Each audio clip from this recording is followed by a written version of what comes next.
मैं एस.एल. बैरवा, सहायक आचार्य हिंदी, राजकीय कन्या महाविद्यालय बयाना, जिला भरतपुर, ऑनलाइन ई कंटेंट योजना अंतर्गत आज हम प्रस्तुत वीडियो में BA part second year Hindi साहित्य प्रथम प्रश्न पत्र में संकलित रीतिकालीन काव्य में संकलित इसमें कुल 7 कवि है। उनमें से पहले कवि केशवदास हैं। इनका व्यक्तित्व, कृतित्व और इनका जो काव्य ग्रंथ है रामचंद्र का 16वां प्रकाश अंगद रावण संवाद नामक जो सर्ग है, अध्याय है, उसकी हम 100% व्याख्या कर चुके हैं। इस वीडियो में हम रीतिकालीन काव्य के दूसरे जो प्रमुख कवि हैं बिहारी और उनकी सतसई, बिहारी का व्यक्तित्व और कृतित्व है, उसके बारे में मैं पिछले वीडियो में चर्चा को अंजाम दे चुका हूँ। प्रस्तुत वीडियो में मैं आज बिहारी द्वारा विरचित जो चुनिंदा जो चयनित अंश है उनके बारे में चर्चा करूँगा। और यह टेक्स्ट बुक महाराजा सूरजमल ब्रज विश्वविद्यालय भरतपुर के BA part second year Hindi साहित्य के प्रथम प्रश्न पत्र में सम्मिलित है। तो बिहारी के व्यक्तित्व और कृतित्व की जानकारी बीए द्वितीय वर्ष की छात्राएं पिछले वीडियो में प्राप्त कर चुकी है। आज मैं इनके जो प्रमुख दोहे हैं उनकी हम 100% व्याख्याएं करेंगे। तो बीए द्वितीय वर्ष में अध्ययनरत छात्राएं कृपया करके प्रस्तुत वीडियो को ध्यान से देखें, सुनें और तत्पश्चात इसका विवेचन विश्लेषण करें और उसके बाद प्रस्तुत वीडियो को लाइक करें, कमेंट करें और सब्सक्राइब करने में कोताही ना बरतें। मैं इस वीडियो में बेहद ही रोचक, ज्ञानवर्धक और बहुउपयोगी सामग्री प्रस्तुत कर रहा हूँ। यह सामग्री बीए, एमए के साथ साथ प्रतियोगी परीक्षाओं में भी समान रूप से आपके लिए उपयोगी सिद्ध होगी, ऐसा मेरा आपको सुझाव है कि इसको ध्यान से आप देखें, सुनें। तो पहला जो दोहा है, हमारी जो पाठ्य पुस्तक है रीतिकालीन काव्य, और जिसमें बिहारी का जो पहला दोहा है उसकी हम चर्चा करते हैं। तो पहले दोहा पहले पढ़ते हैं। नंबर 1, मेरी भवबाधा हरो राधा नागरी सोई, जातन की झाई परे श्याम हरित दुत कोई। इस दोहे का हम व्याख्या के जो 4 सोपान चरण हैं उसके आधार पर इसका विवेचन विश्लेषण करते हैं। और व्याख्या के जो 4 चरण हैं मैं पिछले कई वीडियो में आपको बता चुका हूँ। बार बार इसकी मैं पुनरावृत्ति करना उचित नहीं समझता हूँ, लेकिन फिर भी मैं एक बार पुनः आपको बता देता हूँ। व्याख्या को सही ढंग से हल करने के लिए 100% व्याख्या जहाँ पूछा जाता है उसमें 4 बातों का विशेष ध्यान रखना चाहिए। और इन चारों के नंबर होते हैं, अंक होते हैं। 4 हैं। नंबर 1 संदर्भ, नंबर 2 प्रसंग, नंबर 3 भावार्थ और नंबर 4 कलात्मक सौंदर्य। इनकी नंबर होते हैं। जैसे मान लीजिए 10 नंबर की यदि आपकी व्याख्या है तो उसमें यदि 1 नंबर का हम संदर्भ मान लें, 1 नंबर का प्रसंग मान लें और 5 नंबर या 6 नंबर का भावार्थ मान लें, फिर भी 2 नंबर का टिप्पणी या विशेष, इस तरह 4 नंबर तो आपको इजी गोइंग में वैसे ही मिल जाएंगे।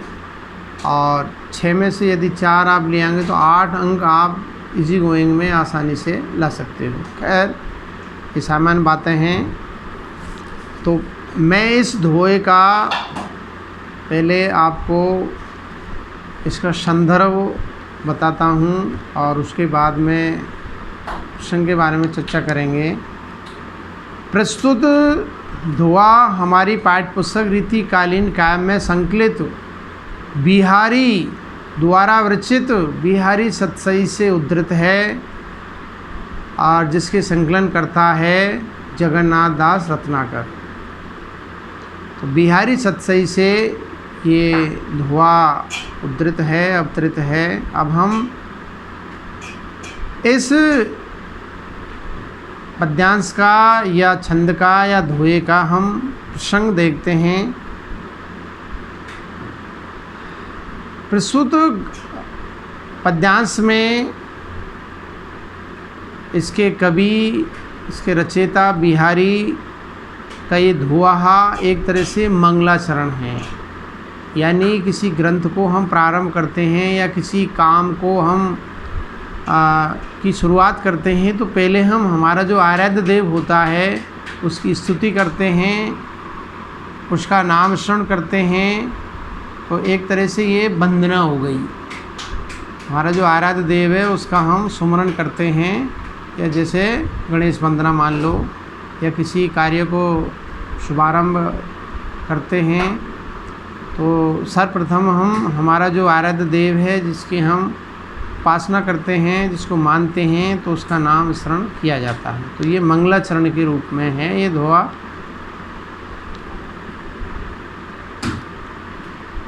तो प्रस्तुत धोए के अंदर इसका प्रसंग है, उसको हम थोड़ा सा बताते हैं आपको। प्रस्तुत धोआ पाठ्य पुस्तक में संकलित कवि बिहारी द्वारा रचित है। यह मंगलाचरण है। प्राय कवियों में यह परंपरा रही है कि वे अपने ग्रंथ की निर्विघ्न समाप्ति के लिए स्तुति स्वरूप कुछ न कुछ लिखते रहे। बिहारी ने भी इसी परंपरा का निर्वाह करते हुए ये दोहा लिखा है। वे यहाँ राधा और कृष्ण की स्तुति करते हैं, उनकी वंदना करते हैं, या वंदना करते हुए कह रहे हैं कि जिनके शरीर की प्रतिछाया, रिफ्लेक्शन, प्रतिबिंब मात्र से ही उनके प्रियतम अर्थात श्री कृष्ण भगवान प्रसन्न हो उठते हैं, वही राधिका मेरी सांसारिक बाधाओं को दूर करे। तो कहने का तात्पर्य यह है कि बिहारी प्रत्यक्षता तो यहाँ राधा की स्तुति कर रहे हैं, उनकी वंदना कर रहे हैं, किंतु उनके साथ ही कृष्ण की स्तुति भी स्वतः हो गई है। कवि ने बड़े कौशल के साथ अपनी विशिष्ट रंग योजना का सहारा लेकर अपना भाव व्यक्त कर दिया है। राधिका जी पूर वर्ण की है अथवा पीत वर्ण की है, पीले रंग की है, सुनहरा रंग है। श्री कृष्ण अर्थात नीले रंग के हैं। इन दोनों रंगों के मेल से हरे रंग की कांति का उत्पन्न होना स्वाभाविक है। दोनों की दूसरी दोहे की दूसरी पंक्ति में यही ध्वनि संकेतित होती है। इस दोहे के संबंध में बिहारी रत्नाकर के संपादक जगन्नाथ दास या जगन्नाथ प्रसाद रत्नाकर ने 3 अर्थ किए हैं। उनके द्वारा किए गए तीनों अर्थ इस प्रकार है, ध्यान से आप सुने। पहला अर्थ, प्रस्तुत धोए में वही राधा नागरी जिनके तन की परछाई अर्थात आभा पड़ने से श्याम वर्ण वाले श्री कृष्ण हरे रंग की द्युति वाले हो जाते हैं। द्युति यानी चमक वाले हो जाते हैं। मेरी भव बाधा हरो, मेरी क्या है पीड़ा का निवारण करो। इस अर्थ से कवि श्री राधिका जी के शरीर की गोराई यानी गोरापन की प्रशंसा करता है कि वह ऐसे सुनहरे रंग की है कि उनकी आभा पड़ने से श्री कृष्ण का श्याम रंग हरा हो जाता है। पीले व नीले रंग के मेल से हरे रंग का बनना लोक प्रसिद्ध है।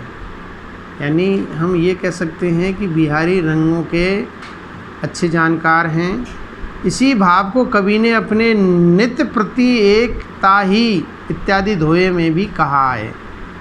माघ का कवि है, माघ संस्कृत के कवि हैं। एक श्लोक भी गौर तथा श्याम छवियों के पारस्परिक आभा से हरि हो जाने के वर्णन स्वरूप आया है।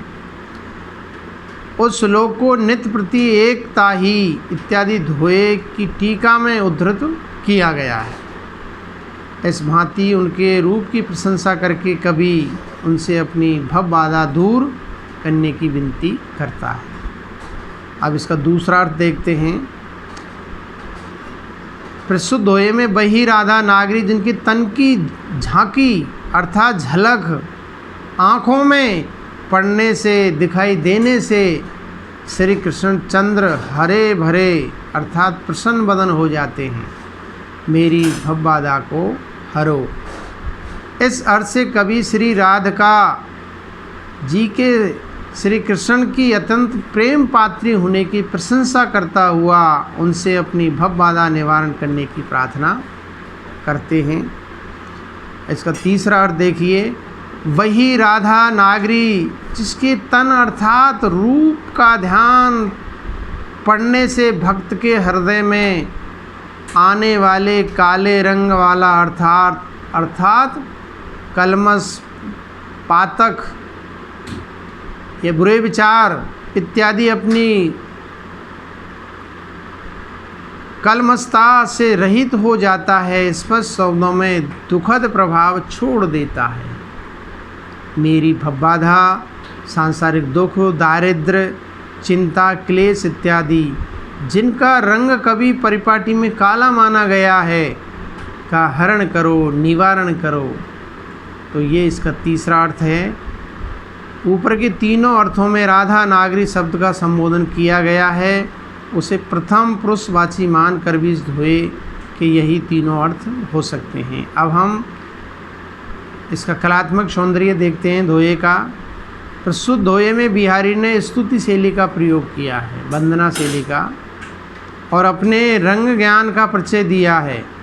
रंग शास्त्रियों के अनुसार यह निश्चित है कि पीला और नीला रंग मिलकर हरा हो जाता है। बिहारी ने भी श्री कृष्ण और राधा के गोरे और नीले वर्ण को मिलाकर हरी भरी आभा का संकेत किया है। और प्रस्तुत धोए में काव्यलिंग अलंकार, उल्लेख अलंकार का सार्थक प्रयोग हुआ है। कुछ लोगों ने इसमें हेतु अलंकार का भी सौंदर्य माना है। और प्रस्तुत धोए की भाषा शैली सहज, सरल, सुबोध और लेखक या कवि के भाव और विचारों को अभिव्यक्त करने में पूर्ण रूप से सक्षम और समृद्ध है। अगला जो दोहा है उसको पहले हम पढ़ते हैं, या अगला पद या छंद उसको पहले पढ़ते हैं। नीकी दई अनाकनी फीकी परी गुहार, तजो मनो तारण बरदो बारक बारन तार। अब हम इस धोए का व्याख्या के 4 सोपानों के आधार पर इसका विवेचन विश्लेषण करते हैं। तो पहले हम इसका संदर्भ देखते हैं। प्रस्तुत दोहा हमारी पाठ्य पुस्तक रीतिकालीन काव्य में संकलित बिहारी द्वारा रचित सतसई से उद्धृत है, अवतरित है। इसका प्रसंग प्रस्तुत धोए में कवि ने इसमें भक्त अपने आराध्य को उपालंब दे रहा है, उसका उद्धार क्यों नहीं किया है, इस बात का इसमें चित्रण किया गया है। अब हम इसका भावार्थ देखते हैं। प्रस्तुत धोए में कवि बिहारी के वर्णानुसार भक्त कहता है कि हे भगवान, आपने अच्छी अनसुनी कर दी, आनाकानी कर दी। अनाकानी यानी आनाकानी की। मेरी सारी पुकारें प्रभावहीन हो गई हैं, कोई प्रभाव ही नहीं पड़ता है मेरी बातों का आपके मन और मस्तिष्क पे। आपकी इस उदासीनता से लगता है कि मानो आपने एक बार हाथी को तारने अर्थात मगर से हाथी का उद्धार करने के बाद संसार सागर से दीन जनों को पार उतारने का यश छोड़ दिया है। आप भूल गए हैं, एक बार तो आपने उद्धार कर दिया है, बाद में क्या है उद्धार करना आप भूल गए हैं। तो ये उल्हाना बिहारी ने अपने आराध्य देव कृष्ण को दिया है। अब हम इसका विशेष देखते हैं। प्रस्तुत दोहे में मगर द्वारा हाथी का पैर पकड़ने तथा उसकी आर्त पुकार पर भगवान द्वारा नंगे पैर दौड़कर उसकी रक्षा करने की पौराणिक कथा चर्चित हुई है। इससे भगवान का दीनोद्धारक यश वो प्रसिद्ध हुआ है। और प्रसिद्ध हुए में अनुप्रास वक्रोक्ति रूपक उत्प्रेक्ष अलंकार का सुंदर प्रयोग हुआ है। और प्रसिद्ध हुए की भाषा शैली सहज सरल सुबोध कवि के भाव और विचारों को अभिव्यक्त करने में पूर्ण रूप से सक्षम और समृद्ध है। अगला तृतीय पद या धोआ। जोग जुगति सिखिए सबे मनो महामुनि मैन चाहत पिय अद्वैतता कानून सेवत नैन। अब हम इस दोहे की सप्रसंग व्याख्याएँ करते हैं। तो पहले इसका संदर्भ देखते हैं। प्रस्तुत दोहा हमारी पाठ्य पुस्तक रीतिकालीन काव्य में संकलित बिहारी द्वारा रचित सतसई से अवतरित है, लिया गया है। अब हम इसका प्रसंग देखते हैं। प्रस्तुत दोहे में नवयौवना मुग्धा नायिका के नेत्रों के सौंदर्य, नेत्रों की जो सुंदरता है तथा विस्तार को देखकर सखियाँ उसकी प्रशंसा भी करती है, उसकी मान बढ़ाई भी करती है, तो परिहास भी करती है, उपहास भी करती है, मजाक भी करती है। उसी प्रसंग का यहाँ सखियों द्वारा वर्णन किया गया है, या यह सखियों का कथन है। अब इसका भावार्थ देखते हैं। प्रस्तुत दोहे में नायिका के नेत्रों को देखकर सखियाँ कहती हैं, क्या कहती है कि तुम्हारे नेत्र रूपी योगी कान रूपी वन का सेवन करने लगे। नेत्र रूपी योगी कान रूपी वन का सेवन करने लगे हैं। मानो कामदेव रूपी महायोगी के द्वारा योग या प्रियतम से संयोग तथा जीव ब्रह्म के एक की क्रियाओं की सब युक्तियाँ सिखाए गए हो, जिससे ये प्रिय से अद्वैतता का तात्पर्य प्रियतम से अलग न होना एवं परमात्मा से एकता स्थापित करना चाहते। अर्थात कानों तक लंबे तुम्हारे नेत्रों की शोभा पर रीझकर नायक सदैव मिलने हेतु उपस्थित रहेगा। तो ये इसका भावार्थ है। अब हम इसका कलात्मक सौंदर्य देखते हैं। प्रस्तुत पद्यांश या दोहे में ऐसा प्रचलित है कि समस्त भारतीय आस्तिक दर्शनों की चरम परिणति जीवात्मा तथा परमात्मा ब्रह्म की अद्वैतता में जाकर होती है, यानी आत्मा और परमात्मा का मिलन हो जाता है अंत में। दर्शन शास्त्र में माया को निमित्त मानकर उसका खंडन और नित्य शुद्ध बुद्ध मुक्त आत्मा का ब्रह्म के साथ एक दिखाया गया है, यानी बीच में ये मायावी संसार है, ये विघ्न के रूप में सामने आता है। इसको पार जो व्यक्ति कर जाता है उसका परमात्मा से मिलन हो जाता है। योग शास्त्र में इस अद्वैत अवस्था की प्राप्ति के अनेक उपाय भी निर्दिष्ट है। और कबीरदास ने भी लिखा है कि बेदन कब आवेंगे माई जा कारण हम धे धरिए मिलवो अंग लगाई। तो वेदन का तात्पर्य वो समय कब आएगा कि जब आत्मा का परमात्मा से मिलन होगा। और प्रस्तुत दोहे में सखियों का परिहास कथन यह है कि तुम्हारे नेत्रों में काम भावना एवं प्रेम सौंदर्य की चमक रहती है, जिससे नायक रीझकर तुम्हारे समीप रहना चाहता है। और प्रस्तुत दोहे में श्लेष रूपक उत्प्रेक्ष अलंकार का सुंदर प्रयोग हुआ है। अगला चौथा जो पद है धोआ है। जीने पट में झुलमुली झलकत वो अपार सुर तरु की मनुसिंद में लसत सपल्लव डार। अब हम व्याख्या के 4 सोपानों के आधार पर प्रस्तुत दोहा या पद की सप्रसंग व्याख्याएँ करेंगे।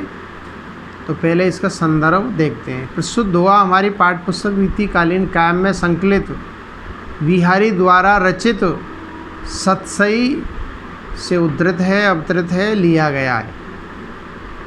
अब आप इसका प्रसंग देखते हैं। प्रस्तुत दोहे में कवि बिहारी द्वारा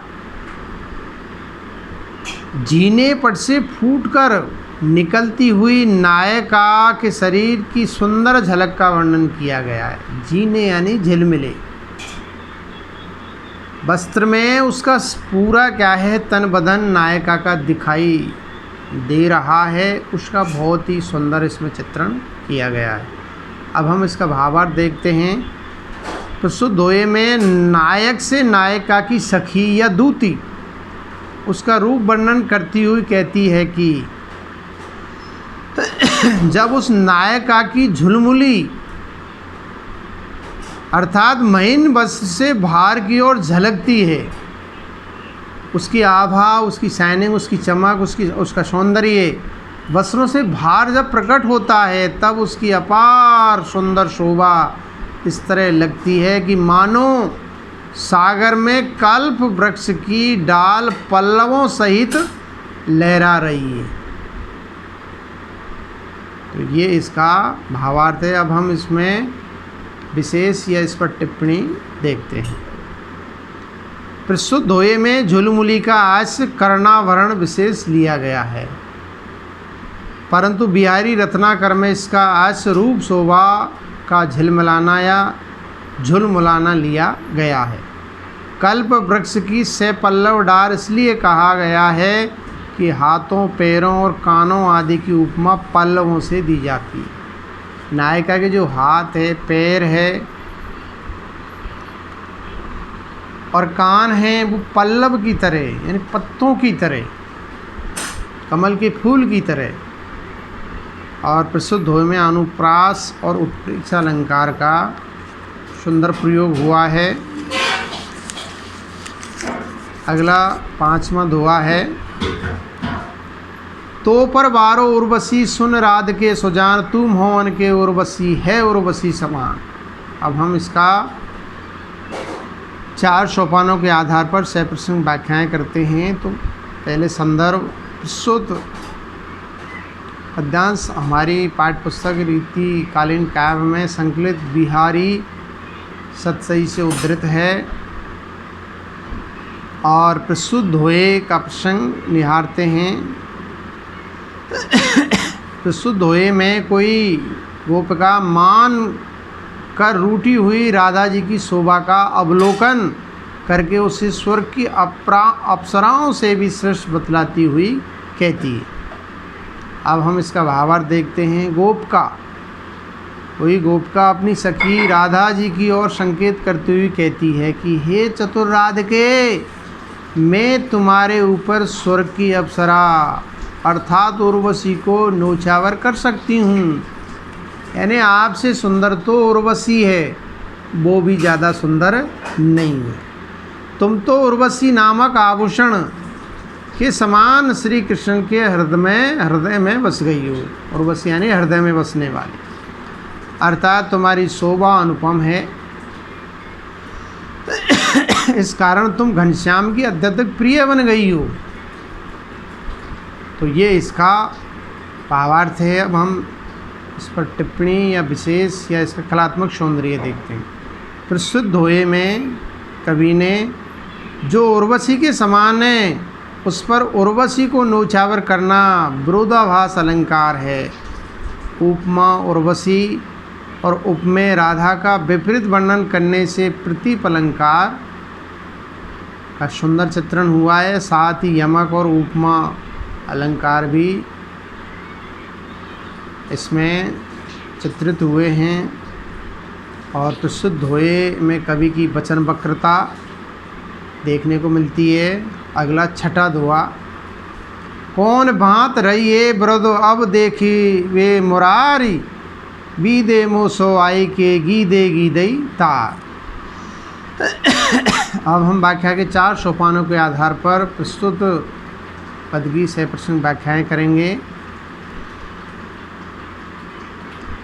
तो पहले संदर्भ देखते हैं। प्रस्तुत पद्यांश या दोहा हमारी पाठ्यपुस्तक रीति कालीन काव्य में संकलित बिहारी द्वारा रचित बिहारी सतसई से उद्धृत है, अवतरित है, लिया गया है। अब हम इस दोहा या पद का प्रसंग देखते हैं। प्रस्तुत दोहे में बिहारी ने स्वयं अथवा किसी भक्त के रूप में भगवान को उलाहना देते हुए अपने उद्धार के लिए ललकारा है, उनको पुकारा है। क्या पुकारा है, अगला तृतीय सोपान भावार्थ में हम देखते हैं। कवि या भक्त भगवान से कहता है कि हे मुरारी, अब मुझे यही देखना है कि आप अपने पतित उद्धारक यश को कहाँ तक सुरक्षित रख सकते हैं। वे जटायु या संपाति नामक गिद्ध नहीं है जिसका एक बार उद्धार कर लेने से आपको उद्धार करने की आदत पड़ गई है। अब की बार आपका पाला मुझसे पड़ा है, मेरे जैसे नीच से पड़ा है। देखें आप अपने यश की रक्षा कैसे कर सकते हैं। तो अर्थात भक्त क्या है, भगवान चुनौती पेश करता है कि आपने औरों को उद्धार कर दिया, लेकिन मैं तो आपको जब भी भगवान मानूंगा कि आप मेरा उद्धार करें। तो ये इस दोहे का भावार्थ है। अब हम इसका कलात्मक सौंदर्य देखते हैं। प्रस्तुत दोहे में बीदे शब्द का प्रयोग आक्षेपपूर्ण है। मोर का विनाश किया, जटायु या संपाति का उद्धार किया, इस तरह पतित उद्धार कर्ता होने का यश प्राप्त कर लिया। अब भगवान मुझ जैसे महापापी का उद्धार करने में उलझ गए हैं। यह काम कैसे हो सकता है, यह देखना है। इस तरह भक्त ने भगवान को अपने अनुकूल बनाने का सुंदर उल्हाना सुनाया है या प्रस्तुत किया है। और प्रस्तुत दोहे में अनुप्रास, यमक और आक्षेप अलंकारों का सुंदर प्रयोग हुआ है। और प्रस्तुत दोहे की भाषा शैली सहज, सरल, सुबोध, कवि के भाव और विचारों को अभिव्यक्त करने में पूर्ण रूप से सक्षम और समर्थ है। अगला दोहा 7वां। लखी गुरुजन बिच कमल सो, शीश छुपायो श्याम, हरि सन्मुख कर आरसी हे लगाई बाम। अब हम प्रस्तुत दोहे का व्याख्या के 4 सोपानों के आधार पर विवेचन विश्लेषण करते हैं। तो पहले इसका संदर्भ देखते हैं। प्रस्तुत दोहा हमारी पाठ्य पुस्तक रीतिकालीन काव्य में संकलित बिहारी द्वारा रचित बिहारी सतसई से उद्धृत अवतरित है। अब हम इसका प्रसंग देखते हैं। प्रस्तुत दोहे में बिहारी ने नायक नायिका की चेष्टाओं का वर्णन अन्य रूप में किया है। नायक और नायिका को लक्ष्य करके एक सखी दूसरी से कहती है। क्या कहती है उसको हम व्याख्या का तृतीय सोपान भावार्थ में देखते हैं। प्रस्तुत दोहे में श्याम ने गुरुजनों के बीच देखकर, यानी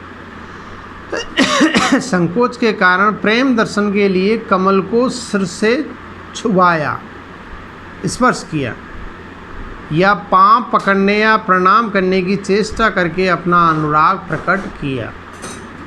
बामा नायिका ने भी दर्पण को हरि के सामने करके अपने हृदय से लगा लिया, यानी नायक के प्रतिबिंब को लेकर उसे हृदय से लगाकर सूचित किया कि वह नायक को अपने हृदय में बसाती है, वो भी उससे प्रेम करती है।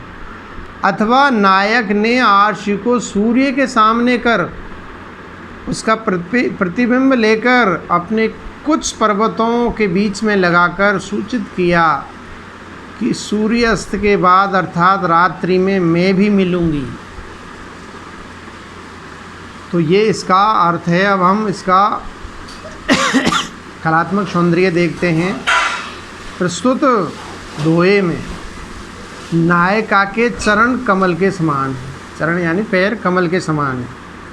नायक ने कमल को सिर से छुआकर संकेत किया कि वह नायिका के चरणों में प्रणाम कर रहा है।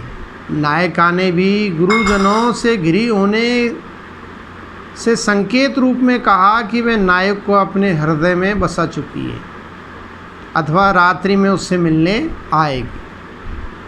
हार्दिक भावों की अभिव्यक्ति सांकेतिक रूप में हुई है। इसमें सूक्ष्म एवं पर्यायोक्ति अलंकार का सुंदर प्रयोग हुआ है। आगे हम अगले वीडियो में चर्चा करेंगे। आज इतना ही। नमस्कार, धन्यवाद।